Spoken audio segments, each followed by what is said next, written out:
সাল্লাল্লাহু আলাইহি ওয়াসাল্লাম শুধুমাত্র এই জ্ঞানের দাওয়াত দিয়েই বা বিপ্লব ঘটিয়েই নিজের নেতৃত্বের হক পূরণ করেন নাই, বরং তিনি সবার আগে তার উপর আমল করে দেখিয়েছেন। তাই আমাদের প্রত্যেক স্তরের নেতৃবৃন্দের যেটা করা উচিত, আমাদের আপনাদের সবার, যে আমরা যেটা জানি, যেটা বলছি, যেটা প্রচার প্রসার করছি, এর উপর সবার আগে আমাদেরকে আমল করে দেখানো। আমি অনেকগুলো এক্সাম্পল দিয়েছিলাম। আল্লাহ নবী সাল্লাল্লাহু আলাইহি ওয়াসাল্লাম ব্যক্তি জীবন থেকে শুরু করে একদম তাসবিহ, তাহলিল, তিলাওয়াত, তাহাজ্জুদ, সালাত, দাওয়াত, অনাড়ম্বর জীবনযাপন, প্রফেটিক লাইফস্টাইল, তারপরে জিহাদ, প্রত্যেকটা জায়গায় তিনি সামন থেকে নেতৃত্ব দিয়েছেন। এমন নয় যে তিনি বলেছেন তোমরা করো আমি আছি, এমন না। মানে তিনি নিজে করে দেখিয়েছেন, নিজে অনাড়ম্বর জীবনযাপন করেছেন, নিজে অল্প খেয়েছেন, অল্প ঘুমিয়েছেন, রাতের বেলা লম্বা সময় তাহাজ্জুদ পড়েছেন, আবার ফজর পড়েছেন, আবার তিলাওয়াত, আবার দার্স, আবার দিনের প্রচার প্রসার, মাঝখানে রিজিকের জন্য কিছু কাজ করেছেন। এমনকি খন্দকের যুদ্ধের কথা বলেছিলাম, তিনি নিজে পখিরা ফেলেছেন। হুনাইনের যুদ্ধে তিনি সামন থেকে তরোয়াল উঁচিয়ে সবাইকে ডাক দিয়েছেন। উহুদের যুদ্ধে তিনি সামন থেকে নেতৃত্ব দিয়েছেন। বদরের যুদ্ধে তিনি সামন থেকে নেতৃত্ব দিয়েছেন। তো প্রত্যেকটা জায়গায় তিনি প্রথমে করে দেখিয়েছেন। তার মানে নেতৃত্বের গুণাবলী অর্জন করতে হলে সিরাত থেকে আমরা শুধু জানি প্রচার করবো এমনটা নয়, বরং নিজে আগে আমল করে দেখাবো, দৃষ্টান্ত স্থাপন করবো। আল্লাহ পাক তৌফিক দান করুন।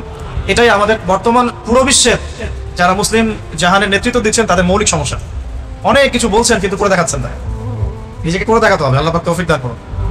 এই সমস্যাটা থেকেই গেছে, আমার মধ্যেও আছে। ভালো করে খেয়াল করে দেখেন, আপনাদের মধ্যেও আছে। আমরা অনেক জানি, অনেক বলি, অনেক কিছু প্রচার করি, বাট আমরা আমল করতে পারছি না। আল্লাহ পাক আমাদেরকে তৌফিক এনায়েত করুন আমল করার। আমিন। 4 নাম্বারটা বলেছিলাম যে নবী সাল্লাল্লাহু আলাইহি ওয়াসাল্লাম তার অনুসারীদের মধ্যে খুব নরম ছিলেন। তিনি তার অনুসারীদের প্রতি খুবই নরম, কোমল, সফট হার্টেড একজন মানুষ ছিলেন। কারো সমালোচনা সরাসরি করতেন না, কাউকে অপদস্থ করতেন না, কাউকে বেইজ্জত করতেন না, কাউকে কারো সামনে ক্রিটিসাইজও করতেন। তো তিনি এত রউফ এবং নরম ছিলেন যাতে মানুষ ভালোবেসে তার কাছে আসতো। কিন্তু এখন দেখা যায় প্রত্যেকটা অঙ্গনে আমরা যারা নেতৃত্ব দিচ্ছি, আমাদের থেকে মানুষ দূরে চলে যাচ্ছে। অন্যতম একটা কারণ হচ্ছে কঠোরতা। আর আরো কারণ আছে, তবে এটাও একটা কারণ। অন্য কারণগুলোর সাথে এটাও একটা কারণ যে আমরা অনেক সময় কঠোর হয়ে যাচ্ছি।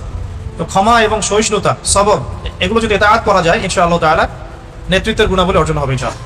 আল্লাহ পাক আমাদেরকে তৌফিক দান করুন। আমিন। তবে বলে দেই, সব জায়গায় নবী সাল্লাল্লাহু আলাইহি ওয়াসাল্লাম সবকিছু করেন নাই। যে নবী সাল্লাল্লাহু আলাইহি ওয়াসাল্লাম উহুদের মাঠে রক্ত মুছতে মুছতে দোয়া করছেন তার কওমের জন্য, আল্লাহুম্মা আগফির কওমি ফাইন্নাহুম লা ইয়ালামুন, আল্লাহ আমার কওমকে মাফ করে দাও, কারণ তারা জানে না। আল্লাহ নবীকে আঘাত করা হয়েছে, রক্ত ঝরছে, তিনি রক্ত মুছতে মুছতে এই কথা বলছেন। সেই নবী কিন্তু আবার মক্কায় সেজদায় পড়ে নাম ধরে ধরে বদদোয়া করেছেন, আল্লাহ আবু জাহেলকে দেখে নিও, উতবাকে দেখে নিও, শাইবাকে দেখে নিও, রবিয়াকে দেখে নিও। এইভাবে 11 জনের নাম ধরে তিনি দোয়া করেছেন। বদদোয়া, এটা দোয়া না, বদদোয়া। সেই 11 জনের লাশ আপনি বদরের কূপে পাবেন। তার মানে এখানে একটা আমাকে ভারসাম্য রাখতে হবে, কোথায় কঠোর হবো, কোথায় কোমল হবো, তাই না?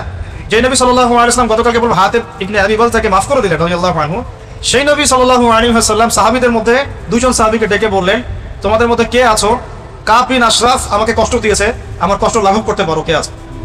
সাহাবীরা চলে গেলেন 2 জন কাব বিন আশরাফের দুর্গে, ওই যে ইহুদিদের দুর্গ খায়বার, সেখানে তাকে হত্যা করে তারপর রক্ত মাখা ছুরি নিয়ে আসলেন। ইয়া রাসূলুল্লাহ, আমরা তাকে হত্যা করেছি।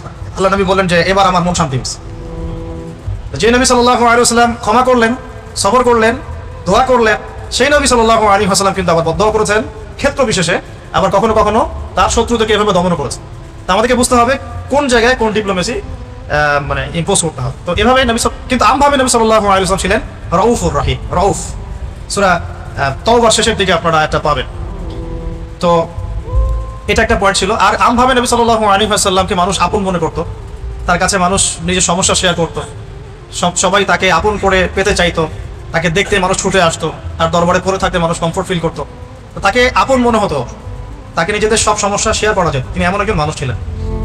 যেমনটা আমি গতকালকে বলেছিলাম, সূরাতুল আলী ইমরান একটা আয়াত আছে, ফাবিমা রাহমাতিন মিনাল্লাহি লিনতা লাহুম ওয়া লাউ কুনতা ফাযযান গলিযাল কলবি ফানফাদু মিন হাওলিকা। তো এটা আল্লাহ পাকের অনেক বড় দয়া তোমার উপরে হে নবী সাল্লাল্লাহু আলাইহি ওয়াসাল্লাম, যে তুমি অনেক নরম মনের মানুষ। না হলে কি হতো? তারা তোমার কাছ থেকে দূরে সরে যেত। তুমি যদি কঠোর মনের মানুষ হতে, তারা তোমার কাছ থেকে দূরে সরে যেত। এভাবে নবী সাল্লাল্লাহু আলাইহি ওয়াসাল্লামের চরিত্রের মধ্যে আমরা একটা বৈচিত্র্য দেখতে পাই, এবং এটা একটা ঐশ্বরিক বৈচিত্র্য। আল্লাহ রাব্বুল আলামিন তাকে ট্রেন্ড করেছেন এভাবে। এটা ছিল 4। তার মানে আমাদের নেতৃস্থানীয় ব্যক্তিবর্গ যে যেখানে থাকবো, আমরা যে যেখানে নেতৃত্ব পাই, আমাদেরকে অনুসারীদের প্রতি নরম, কোমল, সফট হতে হবে।